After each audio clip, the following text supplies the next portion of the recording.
Constipation या कब्ज़ की क्या वजूहात हैं, किन किन लोगों को ज़्यादा होती है और इसकी क्या कॉम्प्लिकेशंस हो सकती हैं और कैसे इससे बचा जा सकता है, आज हम इस टॉपिक को डिटेल में डिस्कस करेंगे।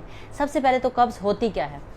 जिन पेशेंट्स को या जिन ख़वातीन रात को 3 दिन तक पखाना ना आए या स्टूल पास ना हो तो उसको कब्ज़ कहते हैं, या डेली स्टूल पास हो रहा है लेकिन पेन के साथ या तकलीफ के साथ या सख्त किस्म का स्टूल पास हो रहा है तो इसको भी कब्ज़ कहते हैं। अब कब्ज़ की वजूहात क्या हैं। सबसे मेन वजह है हमारा लाइफस्टाइल, यानी कि पानी की कमी। जो लोग पानी कम पीते हैं उनमें कब्ज़ होने का जो चांस है वो बढ़ जाता है। दूसरे नंबर पे फाइबर डाइट की कमी। फाइबर डाइट क्या होती है, वो छिलके वाली या रेशेदार ग़िज़ाएँ जिनसे हमारी जो गट है या इंटेस्टाइन है वो उसकी मोटिलिटी अच्छी होती है। तो छिलके वाली रेशेदार ग़िज़ाओं में सब फल शामिल हैं छिलके समेत, और सब सब्जियां शामिल हैं जो हम पका के खाते हैं या कच्ची खाते हैं सैलड्स वगैरह में। और तीसरे नंबर पे कुछ ऐसी चीज़ें हैं जैसे इसबगोल का छिलका, ये भी फाइबर डाइट में आता है। तो हमारी डाइट में जब जंक फूड ज़्यादा होगी, फास्ट फूड ज़्यादा होगी तो भी कब्ज़ हो जाएगी।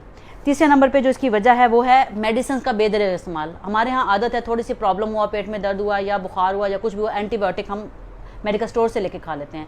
उसकी वजह से गट का जो हेल्दी फ्लोरा है, यानी कि अच्छे जो उसके चीज़ें हैं जो हमारी इसको गट को हेल्दी रखती हैं, हमारी इंटेस्टाइन को हेल्दी रखती हैं, वो सारी उस एंटीबायोटिक के ज़रिए वाश हो जाती हैं और फिर कब्ज़ बढ़ जाती है। तो जब भी आप कोई भी दवाई खा रहे हो तो उसके साथ पानी और जूस का इस्तेमाल बढ़ा दें तो आपको कब्ज़ नहीं होगी, वरना दवाइयों के इस्तेमाल से भी कब्ज़ हो जाती है।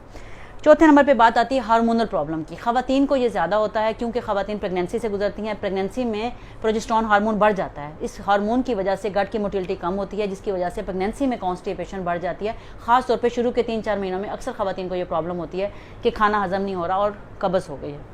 5वें नंबर पर प्रॉब्लम आता है क़ुव्वत मुदाफ़त की कमी का, यानी कि जिन लोगों की इम्यूनिटी ठीक नहीं होती, इम्यूनिटी सिस्टम, क़ुव्वत मुदाफ़त का जो निज़ाम है वो इम्पेयर्ड होता है, उनको IBS हो जाता है। IBS कहते हैं इरिटेबल बाउल सिंड्रोम को।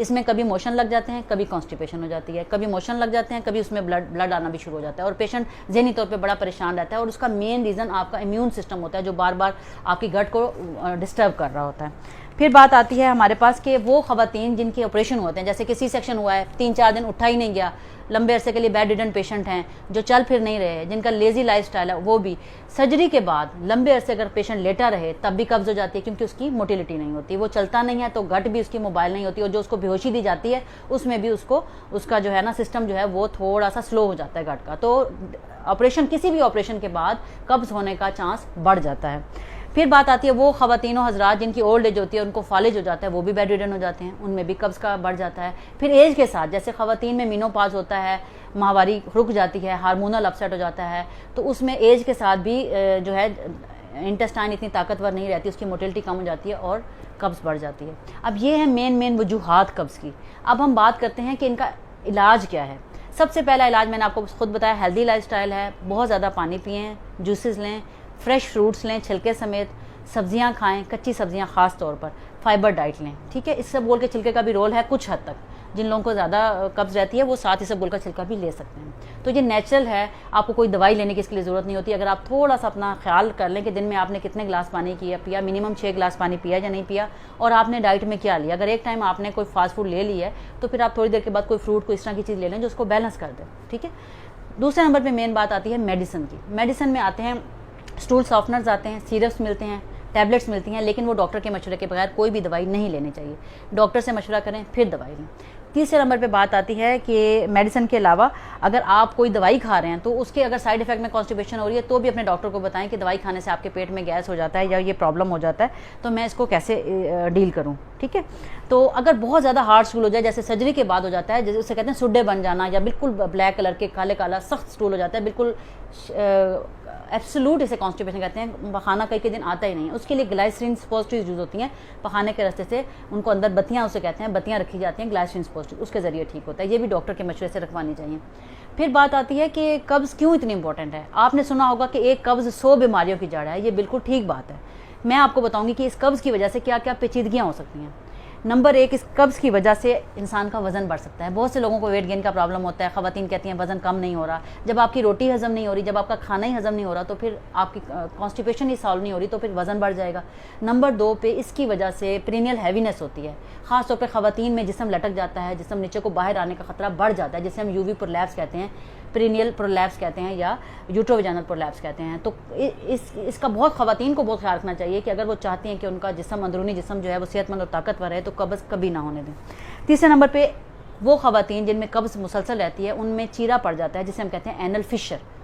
जब सख्त किस्म का पखाना उस रास्ते से पास होता है तो वो वहाँ चीरा पड़ जाता है और उसमें फिर ब्लीडिंग होती है, बहुत शदीद दर्द होती है पखाना करते हुए, और इसका इलाज सिवाय ऑपरेशन के और कुछ नहीं है कि उसको ऑपरेशन के ज़रिए ठीक किया जाए। तो ये बहुत गंदी कम्प्लिकेशन है, बहुत ही शदीद दर्द होता है इसमें, और इससे बचने के लिए ज़रूरी है कि कोई ऐसी कब्ज़ की एक भी एपिसोड ना होने दी जाए, कब्ज़ होने से पहले ही प्रिवेंटिव मेजर्स कर लिए जाए।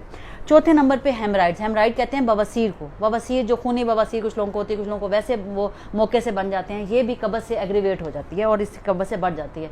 पांचवें नंबर पे रेक्टल प्रोलैप्स है। रेक्टल प्रोलैप्स क्या होता है कि जो आपका मकद वाला खाना है जहाँ से पखाना आता है वो नीचे को लटक जाता है, और ये भी इंसान को तकलीफ देता है, पेनफुल, उससे डेफिकेशन होती है, पेन होती है। पांचवें नंबर पे बहुत से लोग हैं जिनको कब्ज़ की वजह से मुसलसल पेट में दर्द, गैस, खिंचाव, पेट अकड़ा हुआ रहता है और वो बेचारे ज़हनी तौर पर भी तकलीफ़ में रहते हैं। तो ये सारी वजूहात हैं कब्ज़ होने की, और इसकी कम्प्लिकेशन से बचने के लिए ज़रूरी है प्रिवेंशन। कहते हैं ना, इलाज परहेज़ इलाज से बेहतर है। तो परहेज़ करने का मतलब क्या है कि आप पानी ज़्यादा पिएँ, फाइबर डाइट लें, खुश रहें, ज़हनी तौर पे पुरसुकून रहें। जो लोग ज़हनी तौर पे परेशान रहते हैं, 90% उनमें चांस बढ़ जाता है कि उनका मैदा अपसेट रहेगा या उनकी गट ठीक नहीं होगी, गट फ्लोरा डिस्टर्ब रहेगा। तो ज़हनी तौर पर पुरसुकून और रिलैक्स रहिए, खुश रहिए, हेल्दी लाइफस्टाइल अपनाएं और कब्ज़ से बचें। Thank you so much. इस टॉपिक से रिलेटेड कोई क्वेश्चन करना हो तो आप कमेंट में कर सकते हैं, मैं आपको ज़रूर जवाब दूंगी, और इसको ज़रूर शेयर कीजिए ताकि जिन लोगों को प्रॉब्लम है वो इसका सोल्यूशन ढूंढ सकें। अल्लाह हाफिज़। Thank you so much.